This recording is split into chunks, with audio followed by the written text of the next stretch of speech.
Okay, here is the promised video about this whole procedure and heart thing. So here's the kind of the bottom line. They're gonna replace the aortic valve, um, and everybody here has Google and can look and see what that is.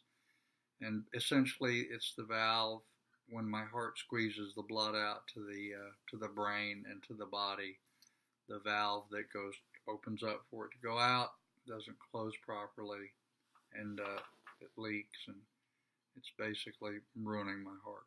So they need to replace it. Been going on a long time. It's been a long time coming, and it's reached a point now where it's the best time, all things considered, to get it done. I've selected a artificial valve because of a lot of reasons, and nobody here probably cares what all of those are, but kind of maybe one bottom line is that it means that I won't ever have to have the operation again. Once it's done, it's done. No wearing it out and having to replace it, because that might happen in my 80s, and I don't want to be facing open heart surgery in my 80s. So do it now, get it done. Operation is pretty straightforward. It is well practiced. It is done all over the world. I have a specialist doing it who's been doing it for 18 years, one of the best in the United States. Recommended not only by my cardiologist, but by, actually, I've got friends that he's done this operation on. And one of them I just talked to the other day. Great reputation. I met him today. Great rapport. Guy knows what he's talking about. I know that he knows what he's talking about because he had no idea the amount of research I had done when I went in there. And so, all that went real well. So they're going to go in and replace the aortic valve. Here's how it's done. Cut you open. It's open heart surgery, and there are three basic ways to do open heart surgery. One of them is to take out a piece of your rib and kind of go in through the side, sort of, and the other two are to crack you open all 6 or 7 ribs in front, right through the entire sternum, and open you up like a Dungeness crab. And then and the third way is to open you up like a mini Dungeness crab, where they only do 3 or 4 of the ribs through the sternum, and they don't pull it apart quite as far. That's the one they're doing on me. And the reason they're doing that one is because I'm not having a coronary bypass. I'm having the valve replaced. If you watch the operation on the internet, it's serious shit. They put you on a heart-lung machine. They go in there and they cut the valve out and they sew in the it's horrendous, but it's pretty straightforward. They can do it. It's mechanical, it's high-level plumbing, and this guy, like I said, has done tons of them. So they're going to sew in a new valve, and they're going to pop me open with the mid-grade open heart, which is about here, and then open it up enough to get in there to do the valve thing. The sewing now, the suturing, is done by machine. The surgeon doesn't sew each one of those lines, so it makes it a better fit, better job, faster. Probably be in surgery about 3 hours, maybe 4 hours. And then they put your heart back off of the machine and get you started again, and close you back up. So recovery. I'll be in the intensive care unit for a day or two, monitoring vital signs and all that, close watch.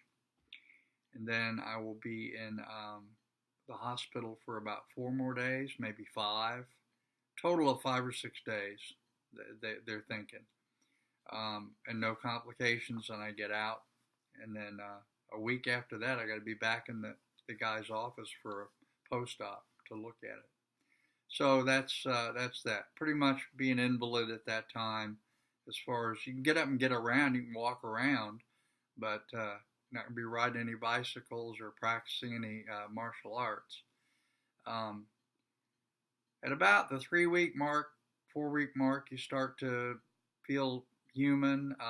If you're healing normally, be able to drive. At about the 5 and 6 week mark, a lot of the younger folks who are in good shape, and probably me because I'm in pretty good shape, will start to feel pretty normal, like you can carry on a normal day, which is not bad. 5 or 6 weeks is not bad. I mean, and by normal day, though, they don't mean my kind of normal day. But you know, getting around, walking the dogs, you know, being a normal person. About 2 months, 3 months, you're feeling pretty normal, and at about 6 months, I should be back, able to do everything I can do, and there aren't any restrictions. Once this is done, I can do martial arts. I can ride my motorcycle. I can go camping. I can do my total gym. Do my you know, just everything. I put myself to sleep talking about this.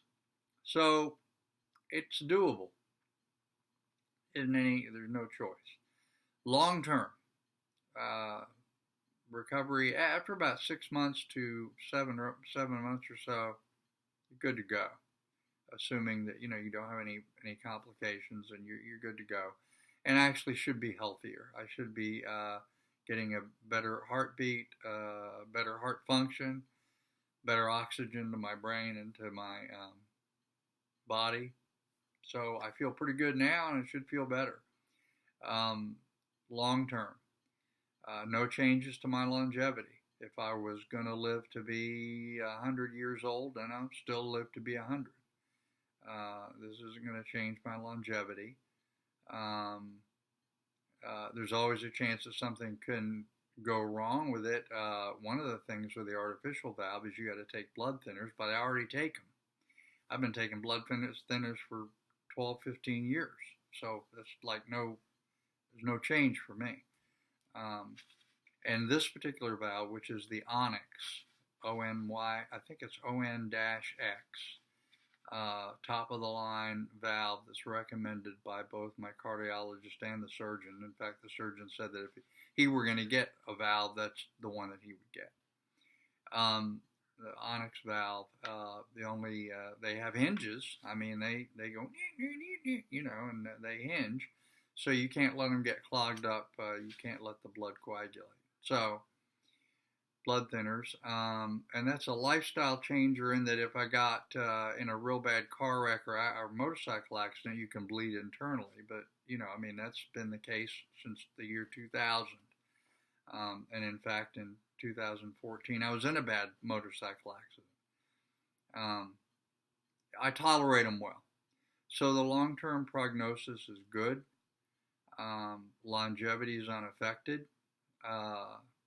Lifestyle should be better than it was. I should feel better.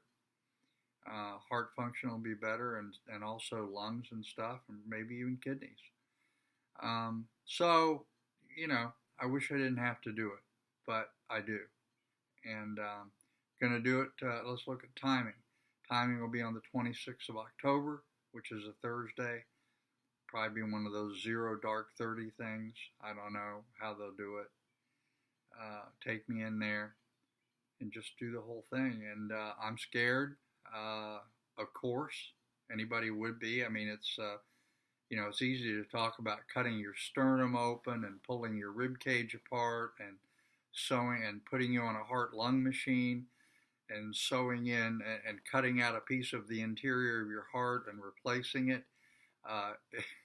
Unless you're talking about me, in which case it's a little scary, but that's the way that goes. and it should be okay. And by uh, to use the Judeo-Christian calendar, by Christmas, things should be basically back to normal. So that's the full scoop. And I hope this was informative and answers all the questions.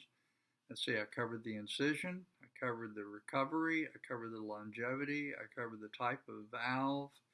I didn't go into why I selected all the reasons why I selected the Onyx, but suffice it to say that I've been looking at this issue for about 7 or 8 years.